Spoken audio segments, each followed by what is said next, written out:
This tutorial will cover tips for using the Events Google Sheet as well as how to collect data using Atrium. If you have any questions, please contact Daniel, Vanessa, or Maureen in the Office of Student Affairs, Research, Evaluation, and Planning. The first step before you enter the Atrium system is always to enter the event information into the Events Google Sheet that is used to compile all events across the division for which Atrium will be used to collect participation data.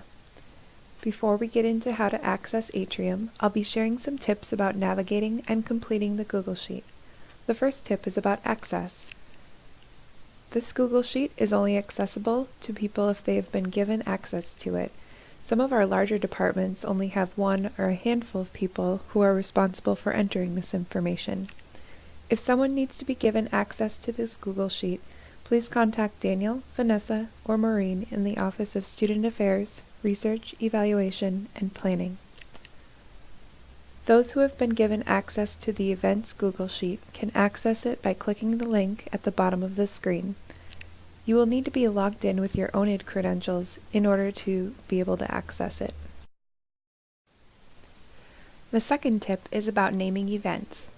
In Atrium, it's important that event names do not contain spaces or symbols, only letters, numbers, and underscores.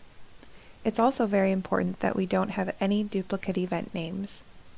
The preferred and recommended way of naming events is to remove all spaces and to capitalize the first letter of each word in the event title. For example, if the event name is Test Event, it would be named Test Event with the T and the E capitalized and no space, as shown in the highlighted example. The other examples for test event that are listed here are how not to name events, for the reasons listed to the right of the example. You'll notice that once the term and event name cells are filled, the event name for event in Atrium cell auto-populates. This shows the naming convention that will be used for the name that is actually entered into Atrium. Tip number 3. It's important to fill out the information in all of the columns for any one event. This information helps with event planning, tagging events in the Atrium system, and analysis at the end of the term. Tip number 4. The URL that will be used to access the event in Atrium will auto-populate in column R after the event has been named. However, that does not mean that the event can be accessed as soon as it is entered in the Google Sheet. Each event is entered into the Atrium system by someone in the Office of Student Affairs, Research, Evaluation, and Planning.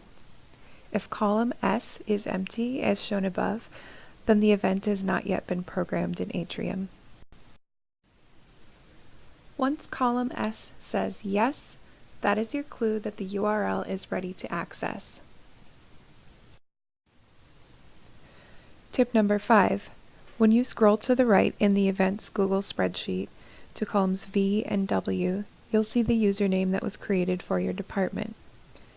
This is the username that you will need to use when you're logging into Atrium. The password was shared with you or someone in your department by someone in the Office of Student Affairs, Research, Evaluation, and Planning. However, we do not store the password in the Google spreadsheet for your privacy. The password should be kept internal to your department. If you or someone in your department forgets the password, it can be changed by someone in the Office of Student Affairs, Research, Evaluation, and Planning. Each person who this username and password is shared with must have completed FERPA training. It is up to individual departments to track internally who has completed FERPA training. You can access the FERPA training module via the link in the lower left-hand corner. With questions about whether or not someone has completed FERPA training, you can contact the registrar's office. Last but not least, tip 6 is to remind you that all events that are entered into this spreadsheet feed into the master sheet, which is the leftmost sheet in the spreadsheet. This is a great resource if you're wondering what other events are happening on the same day as your event. All events are listed in order of date and time, making it easy to navigate to the correct date and time. Once your event has been added into Atrium, you are ready to log in. Using the URL found in the Google Sheet, navigate to the Atrium login screen. The URL will look like the one shown at the top of the screen with the event name at the end. The login screen will look like the image shown below the link. In the space that says email, you won't actually be entering an email address. This is where you enter your department's username. In the space that says password, enter the password that is kept internally with your department.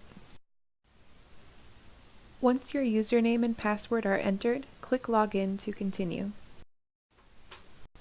When you log in, the screen will look like this. You'll see the event name in a small print on the right side of the screen. Click the Transactions button to continue. This brings you to the screen where you'll be collecting data. If you're using the card reader, plug it into the USB port on your computer. Place your cursor in the Swipe Card or Input ID field. Then either scan the card with the card reader or manually enter the ID number. If you are using a card reader, the number will be automatically recorded. If you are manually entering the ID number, click Submit.